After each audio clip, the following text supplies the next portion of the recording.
Okay guys, this is my knives part 2, if you will. The first video was running pretty long, 10-11 minutes or something, so I don't want to bore you with like a 20-minute video. So if you missed the first video, you should check it out. I can't really annotate it. YouTube's being stupid and I can't annotate things and stuff. I don't know what's going on, so just check my videos, you'll see it. It'll be named Knife Collection Part 1. So to review, if you haven't seen Part 1, but you really should go watch it. You should go watch it now. Go. Get out of here. No, I'm kidding. Alright, this is a box that I had, old Union toolbox I got off my buddy. Up top's all my EDC stuff, paracord bracelets, junker watches, everyday beaters, stuff like that, some multi-tools. Anyways, first drawer is Knife Collection Part 1. Spoiler alert. Anyways, this is Part 2, so second drawer. We're going to run through these now. Okay. So, I hope you can see me. Yeah, you can. Not me. You don't want to see me. Trust me. You want to see the knives. Okay. So, first knife up is a Bird, which is Spyderco's second line, which I think is a great line. This is the crossbill. I really like this thing. It's obviously the crossbill stainless. I think this comes in a G10 too. I really like this thing. When do I carry this? Pretty much never. I'm from Canada, and if a cop were to see me with this on my person, yeah. It wouldn't go good, but you know, if shit goes down and I gotta carry some knives on me that I know I can, you know what I'm saying? See what I'm saying? Then this is coming with me. Let's just put it that way. I love this thing. Stupid sharp too. Next is a knife I do carry once in a while, even though people are like, "Dude, that's huge." That's what she said. This is a Spyderco Resilience. So pretty much, you know, it's part of the Ambitious, Resilience, Tenacious line, whatever. So it looks like a big Tenacious. That's it. As you can tell, I've used this quite a bit. You can see probably the artifacts in use on the blade, but I really like this. This is great. I polished the blade, by the way. I was bored. So this is a great knife. It's Tenacious, but bigger. That's all. It's huge. Next is a knife I got given to me that I really didn't like at first, but I don't carry it really, but it's kind of cool. It's got this weird kind of hammer flipper design here. This is United Cutlery. Don't ask me what model this is. Let me see. It's called a Ranger model? Well, I could be wrong, but anyways, it's kind of cool. It's got a frame lock. Kind of skeletonized as well. Did you see that? Pretty cool knife though. It's different. It doesn't feel super cheap. I know United makes some nicer knives than this, but good lockup, no play. Anyways, yeah, that's that. It's in this drawer because it's the larger knives. So next is not really a larger knife, but I keep it down here anyway. It is big, but this is the Rat 1. I carry this quite a bit. This is a great knife. I really like this knife. Once again, not the best steel. It's AS 8, but I mean, whatever. But I carry this a lot. This is a great knife. If anyone's looking for a good knife, this or the Tenacious, I would recommend as an EDC that you don't really care about screwing up the blade or anything. You don't want to screw up the blade on anything, but right here, wicked knife. Next is another Bird knife. This is what I call the cheap man's Delica. Not Delica, Endura. This here is the Caracara 2. It's got the FRN handle. I just put a little bit of para on there because I lost the clip. I didn't lose the clip. I broke the clip. Didn't really want to. This is another thing, guys. What's the Spyderco charging for clips and stuff?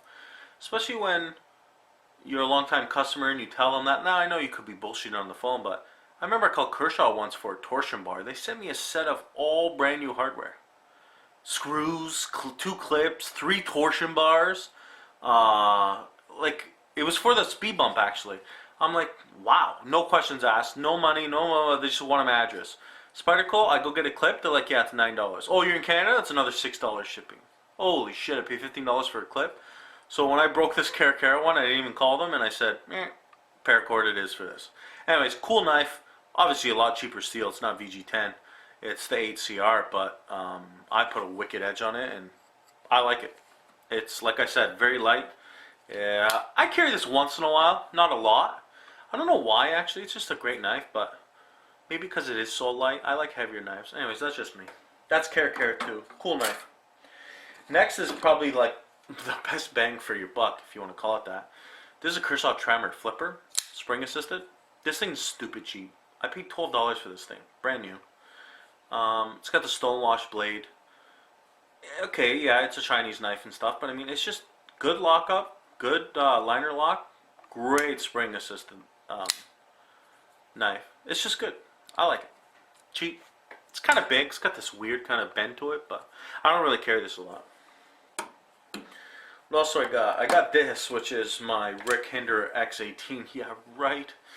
No, this is the Hinder. Wow, go again. This is the Inron 803. This is the Hinder knockoff from China. This thing, guys, the whopping $16 shipped to my door. It's awesome. It's not an XM18, okay? Don't get me wrong, but it's got the frame lock. It's all stainless in the back, not titanium. It's only 8CR. Obviously, it's not no freaky awesome steel, but it does the job. I like it. So, I know a lot of people are like, oh, Chinese, where do you go knock off? Well, I'm not paying $800 for a knife, so suck it. What else do we got over here? This is the M21, the Special Forces. M21, I think it's a dash 14 SFG. Anyways, yeah, this is a great knife. It's huge. Guys, if you ever want to know, there's a little tidbit here, a little lesson of the day. I'll show you real quick. Some of you guys might know this already, but CRKT, if people sometimes want to know what an M16 and M21 is, M16 is just basically the shape of the blade. This is M21, so it's going to be like that. M16s are usually always the Tanto style, spear point, whatever. The M21s are this style, okay? So, anyways, just thought I'd show you that with you. Share that with you. Anyways, this is a cool knife, guys. Don't really carry it. It's massive. Gave one to my brother. I got these for a wicked deal. Sold a couple to my buddy Dirk, Lever Action Dirk, and Gibbons. They have one of these now. This is a great knife. Awesome knife. Next is the Crawford Casper by CRKT. This thing's cool. I bought it early in my knife collection. If you even want to call this a collection, I guess you would call it a collection, but anyways, not. You don't got like 0560s in here and all kinds of high-end stuff, but anyways. Cool knife. It's heavy. I took this camping once and no problem. It's got locks, but not auto locks. You have to manually engage it. Not a big deal. Liner lock. Cool knife. I like this knife. It's bulky. It suits me. It's nice. Next is a big shout out to Weapons Education Tom, my buddy Tom. He sent me this on a New Year's giveaway, and I won. He also picked 9 other winners. 10 people won. You could pick a knife in and around $75 to $100, and I picked this. I always wanted this knife. This is the infamous Cold Steel Spartan.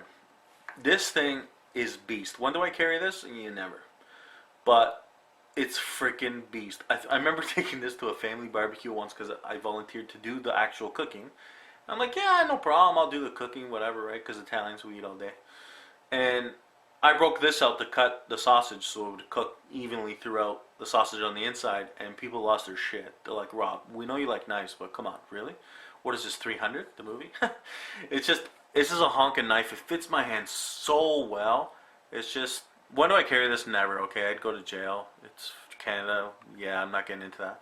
But this is a sick knife. I love this thing. And last, but definitely not least, I had a friend of mine, Adrian, said, once you go Benchmade, you'll want another one, and you'll want another one, and you'll want another one. And I'm like, come on, they can't be that good, right? No, don't get me wrong, I've heard so many good things about them and so on and so forth, but guys, they're that good. They're nice. So the first one I bought was a 522, the Ultra Presidio knife. I bought this off a guy on CGN. All my Canadian guys will know what that is. This is an awesome knife. It's got the Axis lock. It's pure Benchmade quality. It's just the deployment's butter. The blade's beautiful. The construction just fits so well in the hand. Like, I mean, they're just awesome knives. They're pricey, but they're awesome knives. Then you get that sweet butterfly. Anyways, last but not least is a knife I'm probably almost 100% going to be trading. Kind of don't want to, but what I'll be getting will be beneficial to me and the channel. And anyways, this is the 580 Barrage. This thing is yum. This This Benchmade is freaking amazing. I love it. I almost don't want to get rid of it. But like I said, I'm not going to spoiler alert what I'm trading it for. So this has to be the fastest spring-assisted knife I have in my collection. If no one knows anything about knives, they would almost think this is an automatic. Like, it comes out so fast. If I was good with editing and stuff, I'd slow it down, but I'm really not. Anyways, I gave this to 2 people so far to just look at. Well, I've given it to a few more. They wanted to see it, but Modern Warrior flew out of his hands. I told him to hang on to it. He didn't. And my brother's not huge on knives and stuff. He carries an EDC influenced by me, but it almost flew out of his hands. He didn't drop it, but this thing is so fast. Anyways, great knives, guys. I love this Benchmade. I still want a Triage Superfly. If you don't want that, just send it over. Whatever. Anyways, guys, that's the end of the collection. Like I said, if you didn't see part 1, go check it out. Thanks for watching, guys.